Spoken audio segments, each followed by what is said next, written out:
दोस्तों नमस्कार। आज फिर मैं हाजिर हूँ एक और सच्ची घटना के साथ।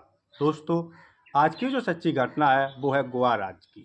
गोवा राज्य के अंतर्गत एक इलाका पड़ता है, जिस इलाके में बबीता नाम की लड़की अपने माता पिता और अपने भाइयों के साथ बड़े ही खुशहाल तरीके से अपनी ज़िंदगी को जी रही होती है। दरअसल बबीता देखने में काफ़ी खूबसूरत होती है और वो अपनी पढ़ाई पूरी कर रही होती है।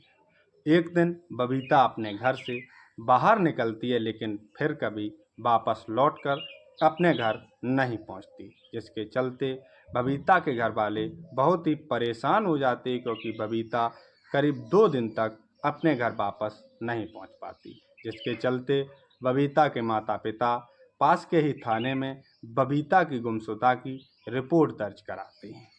पुलिस तुरंत ही बबीता के घर पर आती है और बबीता की छानबीन करना शुरू कर देती है। पुलिस सबसे पहले बबीता के मोबाइल नंबर को लेती है और ट्रेस करती है और उस नंबर का सीडीआर निकालती है। पुलिस को उसमें एक नंबर मिलता है, जो नंबर किसी राजीव के नाम पर रजिस्टर्ड होता है, जिससे बबीता की कई घंटों घंटों तक बात हुआ करती थी और काफ़ी दिनों से इस नंबर पर बबीता की बातचीत चल रही होती है। पुलिस उस नंबर की ही तहदीद पर राजीव को उसके घर से गिरफ्तार करके थाने ले आती है, जिसके चलते पुलिस राजीव से बबीता के बारे में पूछताछ करती है। तो राजीव पहले तो पुलिस को घुमाता फिराता है, लेकिन बाद में जब पुलिस राजीव से सख्ती के साथ पेश आती है तो राजीव तुरंत ही अपना जुर्म कबूल कर लेता है। दरअसल राजीव बताता है कि सर, हम लोगों ने बबीता की हत्या कर दी है। और जैसे ही बबीता की हत्या की बात बताता है वो, तो उसके माता पिता के पैरों तले जमीन खिसक जाती है। दरअसल राजीव बताता है कि सर, एक दिन मैं अपने ऑफिस से बाहर निकल रहा था। दरअसल जो राजीव होता है वो एक साड़ी की दुकान पर मैनेजर का काम किया करता था। राजीव पर डे अपने घर से उस दुकान पर जाया करता था और उससे वापस अपने घर पर आया करता था। इसी बीच में राजीव को एक बस स्टॉप मिलता है, जिस स्टॉप पर एक दिन ये बबीता खड़ी होती है। तो अपनी तरफ से ही राजीव उस बबीता के पास अपनी बाइक रोक देता और कहता है कि मैडम, अगर आपको कहीं जाना हो तो मैं आपको छोड़ देता हूँ, क्योंकि वहाँ उस टाइम कोई वाहन नहीं होता है। तो इसलिए बबीता भी इसकी बाइक पर बैठ जाती है और इसके साथ जाने लगती है। ये राजीव जो होता है, ये अपने घर तक आता है और कहता है कि मैडम, अगर आपको कहीं और जाना हो तो बता दीजिए, मैं आपको वहाँ तक छोड़ दूँगा। लेकिन बबीता उससे मना कर देती है, कहती है कि नहीं, मुझे आप यहीं छोड़ दीजिए और यहाँ से मैं चली जाऊँगी। राजीव ऐसा ही करता है, बबीता को वहीं छोड़ देता है और वो अपने घर चला जाता है। अगली सुबह राजीव फिर से अपनी दुकान पर जाता है और वापस चला आता है। ऐसे ही 2-3 दिन का समय निकल जाता है और एक दिन फिर से राजीव जब अपनी दुकान से वापस अपने घर की तरफ आ रहा होता है, तो फिर से ये बबीता उसी बस स्टैंड पर राजीव को खड़ी दिखती है।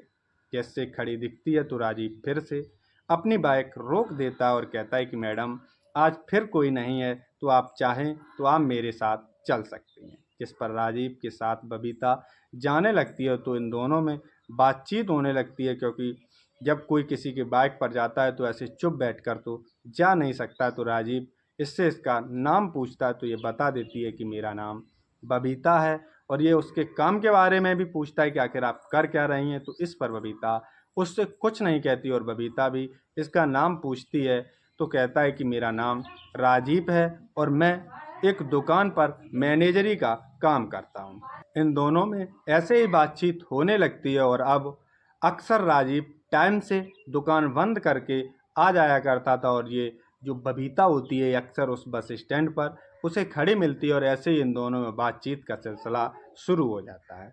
एक दोनों को अपना अपना नंबर शेयर कर देते हैं। तो अब इन दोनों में बातचीत का सिलसिला भी शुरू हो जाता है। जब बातचीत का सिलसिला एक बार शुरू होता है तो रुकने का नाम ही नहीं लेता। इन दोनों में बातचीत इस हद तक बढ़ जाती है कि अब ये दोनों एक दूसरे से मिलने मिलाने की बातचीत शुरू कर देते हैं। एक दिन राजीव इस बबीता से कहता है कि अगर कहीं हम लोग घूमने चलें तो क्या तुम चलोगी। जिस पर बबीता कहती है कि हाँ, हम बिल्कुल चलेंगे। तो एक दिन राजीव कहता है कि क्यों ना हम लोग कल सुबह घूमने चलते हैं गोवा में, और अच्छी तरीके से घूमेंगे, माइंड को फ्रेश करेंगे। इसके लिए बबीता भी हाँ कर देती है और ये दोनों वहीं मिलते हैं उसी बस स्टैंड पर। ये बबीता उस राजीव की बाइक पर बैठती है और ये दोनों घूमने के लिए निकल जाते हैं। ये दोनों एक बीच पर पहुंचते हैं जहां पर ये दोनों अपना एंजॉय कर रहे होते हैं। तो ये जो राजीव होता है ये बबीता को जगह बेजगह टच करना शुरू कर देता है। हालांकि जो बबीता होती है वो इस बात का कोई विरोध नहीं कर रही होती है। तो ये दोनों एक दूसरे को छेड़ना शुरू कर देते हैं। लेकिन इस पर बबीता कहती है कि क्यों ना हम लोग कहीं और चले, और जो तुम्हारी मर्जी हो वो तुम मेरे साथ कर सकते हो। इस पर राजीव जो होता है वो और खुश हो जाता है और वो कहता है कि अगर हम लोग कहीं और क्यों चले, किसी होटल में क्यों चले। हमारी एक बुआ का पास ही में घर खाली पड़ा हुआ है और वो लोग तो बम्बई रह रहे हैं, तो हम लोग उसी घर में क्यों ना चले।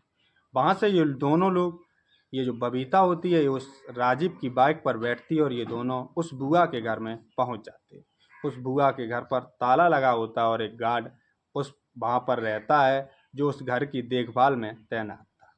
गार्ड ये राजीव को जानता होता है तो वो कुछ नहीं कहता है, वो ताला खोल देता है और ये दोनों अंदर चले जाते हैं।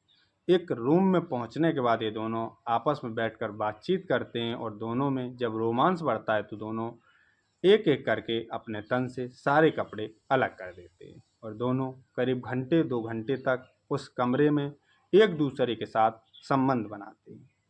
जब ये दोनों अच्छी तरीके से संबंध बनाकर संतुष्ट हो जाते हैं तो ये दोनों अपने कपड़े पहन लेते हैं और बाहर निकल आते हैं। और ये जो राजीव होता है ये उस गार्ड को 300 रुपये दे देता है कि लीजिए, तुम कुछ ले लेना, जाके चाय पानी कर लेना जाके। और ये देकर ये दोनों फिर से वापस अपने अपने घर चले जाते हैं। जैसे ही ये रविता अपने घर पहुंचती है और ये राजीव अपने घर पर खाना पीना खाने के बाद रात्रि के करीब 9 बजे के टाइम बबीता के फ़ोन पर फ़ोन करता है और कहता है कि क्या खाना पीना हो गया। ये दोनों बातचीत करते तो रविता भी कहती है कि हाँ, मेरा खाना पीना हो गया है। और ये दोनों आपस में अपनी बातचीत करना शुरू कर देते हैं।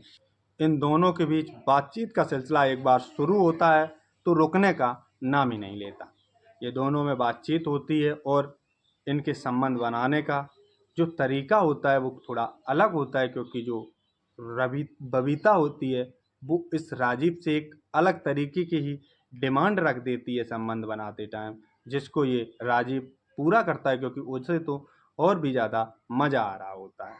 इस पर वो कहता तो कुछ नहीं है और इन दोनों की बातचीत का सिलसिला शुरू हो जाता है। और ये बातचीत का सिलसिला यहीं नहीं रुकता, क्योंकि राजीव जो होता है वो उस बबीता से कहता है कि क्यों ना तुम मेरे साथ शादी कर लो। जिस पर बबीता कहती है कि तुम्हें इतनी जल्दी क्या पड़ी है शादी की, तुम्हारा जो मन है मैं उसको पूरा कर रही हूँ, तुम जब बताओ मैं उस दिन फिर से मैं तुम्हारे उस बुआ के घर पर आ जाऊँगी और तुम्हारी जैसी मर्जी हो वैसे तुम मेरे साथ कर सकते हो। इस बार भी राजीव मान जाता है और एक बार फिर से ये अपनी बुआ के घर पर इस बबीता को लेकर पहुंच जाता है। ये दोनों जैसे ही वहाँ उस रूम में पहुँचते हैं उसके घर पर, फिर से इनका वही काम शुरू हो जाता है। ये दोनों एक एक करके अपने अपने तन से सारे कपड़े अलग कर देते हैं और एक दूसरे के साथ लिपट जाते हैं।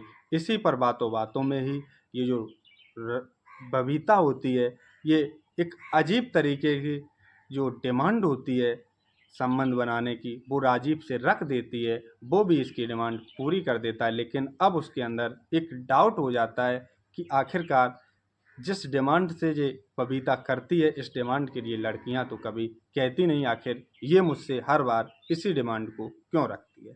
जिस पर वो उसके साथ संबंध तो बनाता है और फिर से ये दोनों घंटों 2 घंटे तक वहाँ रहते हैं और फिर से वापस आते हैं और उस बॉडीगार्ड को फिर से ये 300-400 रुपये देता है और वापस अपने अपने घर पहुँच जाते हैं। क्योंकि ये जो राजीव होता है ये उससे शादी की बातचीत कर रहा होता है और वो इससे प्यार भी बेइंतहा करने लगता है।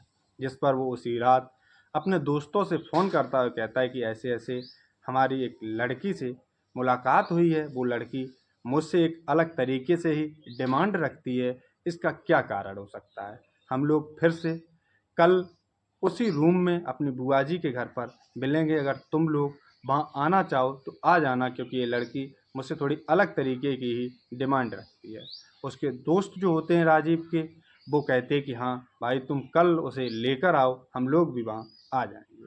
जैसे ही सुबह होता है और ये जो राजीव होता है ये अपनी दुकान पर जाता है, और दुकान से जैसे ही शाम का टाइम होता है ये फिर से आता है, और ये जो बबीता होती है इसे वहीं बस स्टैंड पर खड़ी मिलती है। ये फिर से उसे बाइक पर बैठाता है और फिर से ये दोनों अपनी बुआ के घर पर पहुंच जाते हैं। वहां पर जाने के बाद इन दोनों का वही सिलसिला फिर से शुरू हो जाता है, और इसके दोस्त भी वहां मौजूद होते हैं। जैसे ही ये दोनों संबंध बनाने लगते हैं तो इनके दोस्त इनकी कुंडी को खटखटाते हैं, तो राजीव उस कुंडी को खोलता है, और ये दोनों भी अपने उस राजीव के उस रूम में एंटर कर जाते हैं। और जब बबीता इनसे राजीव से पूछती है कि ये कौन है और ये यहाँ क्या करने आए, तो राजीव कहता है कि ये मेरे दोस्त हैं और ये भी तुम्हारे साथ वही करेंगे जो मैं कर रहा था।